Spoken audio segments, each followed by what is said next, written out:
Remember, when you get up in the morning, none of this is food. Includes fucking Weetabix, including fucking granola, including muesli, including special K. Remember, that K stands for killer. These foods are linked to diseases like acne, brain fog, anxiety, psoriasis, depression, panic attacks. Let me show you what you need to eat. Organic jumbo oats, they've been processed less. Butter is low on the insulin index. Avocados,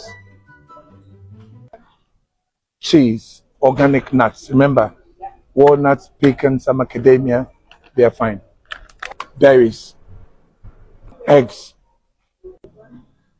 kefir, and then high fat, full fat, no sugar Greek yogurt, smoked salmon, but make sure it doesn't have sugar added, because sometimes they do. Bacon, olives, one of my favorites. Red Bull. I'm just fucking with you. This is shit. Half enough. Half shit and half shit. Guys, wake the fuck up. Bake your own bread or get your bread from the fucking bakery. This is not fucking food. Look at the fucking ingredients. Bread's supposed to have 4 ingredients in it. Water, salt, yeast, flour. This is fucking shit. Wake up.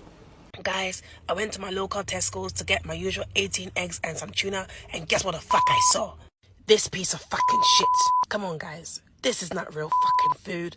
Just look at it. You've got the jam, which is loaded with sugar. You've got the dough that's also loaded with sugar. And to make matters fucking worse, they sprinkled a whole lot of sugar on this fucking donut. Guys, that is really gonna mess up your gut. Guys, this piece of shit doesn't belong in your fucking stomach. It belongs in the fucking bin like the piece of shit it fucking is.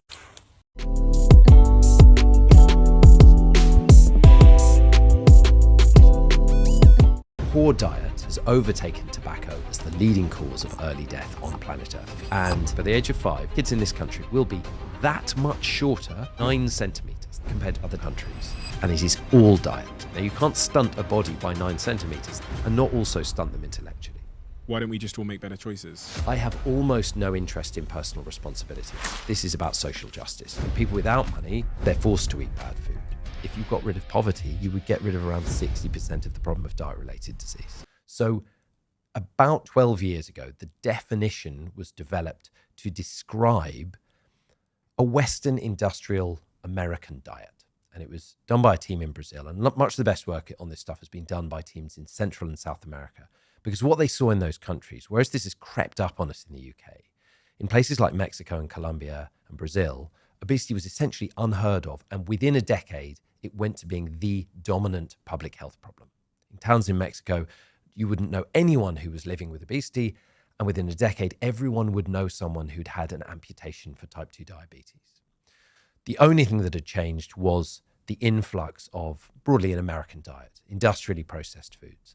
So the definition was invented 2009, 2010, and we've had a decade of evidence now that is very clear that it is ultra-processed food that is responsible not just for pandemic weight gain and obesity, but also for a long list of other health problems, including early death.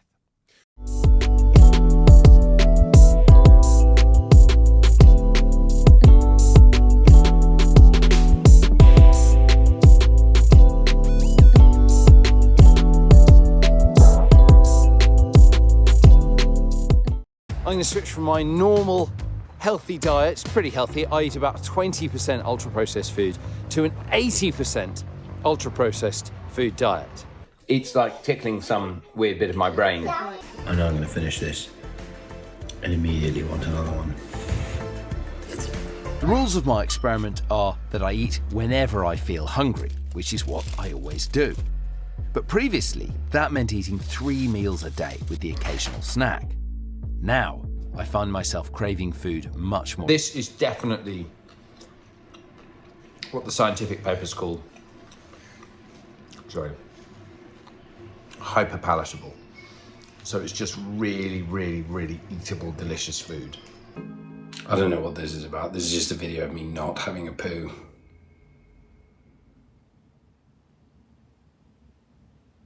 But needing a poo. I'm definitely going to get piles. Some foods that look pretty healthy can still count as ultra-processed foods because they're industrially produced and have multiple chemicals in the ingredients list. High fibre, source of protein, gluten-free. I'm not enjoying it, but I can't stop. Well, let's start with how you were when we started. So Okay. 4 weeks ago. Magnificent. This is- What would you say? A standard man in early middle age? Yeah, that is you after. I have the increasing man Yeah. boob. And also your stomach looks quite... Yeah, Your weight went up by 6.5 kilograms in 4 weeks. that's quite a lot, isn't it? And your body mass index went up by 2 points, which took you into the overweight range. And then the body fat went up by 3 kilos. If the weight gain continued at that rate for 6 months, I would gain 6 stone. Next are my hormone levels. I'm particularly interested in the ones that tell my body if I'm hungry or full. Have they changed? And what we found is that the hunger hormone in your blood went up by 30% once you'd been on the diet. So that's why I felt hungrier. Yes. And what about the hormone that makes me feel full? We saw a decrease in the fullness hormone. So you've got a double whammy. You've got an increase in the hunger hormone and a decrease in the hormone that's telling your brain that you've eaten. Finally, Professor Batterham wants to know if eating a high ultra-processed food diet has affected my brain. We've repeated the scan from a month ago to compare the results.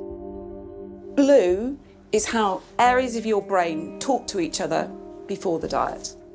And the red are the new functional connections in your brain after 4 weeks on the diet. So everything that's red is a new connection between parts of your brain that wasn't there before.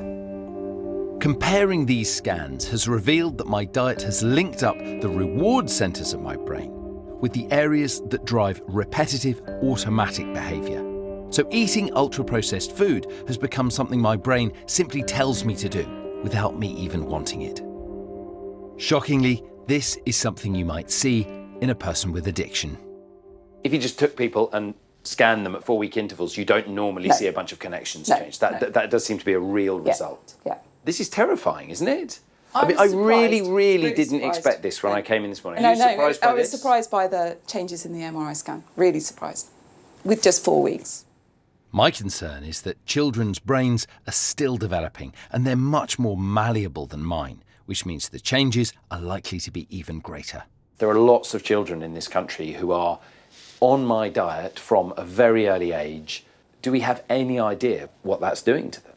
No. But the other thing is, Chris, I'm a mum, and when I look at what I've been feeding my children, then actually they were having quite a lot of ultra-processed food. Really? Even as an obesity expert, it's made me far more aware about what I'm actually giving my children.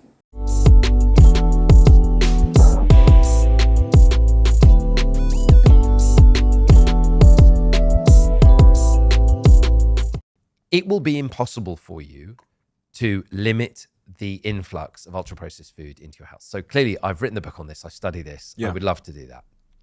I want my kids to be normal. Being normal is really important as a kid. And food isn't just stuff we put in to build our bodies. Food binds us to the people around us. Food is part of our community and our culture. In the UK, our food culture is ultra-processed food. And if you don't eat and drink ultra-processed food, you become a slightly odd person. And so I still eat it when I go to friends' houses because otherwise I look like some, fanatical yeah. food snob. Yeah. So, and it's the same with my kids. So grandparents, friends, relatives, all bring it round. You don't control what they eat at school. My youngest one's a really nice nursery, but she's still ultra-processed food from the minute she gets there to when she leaves. So very good luck to you.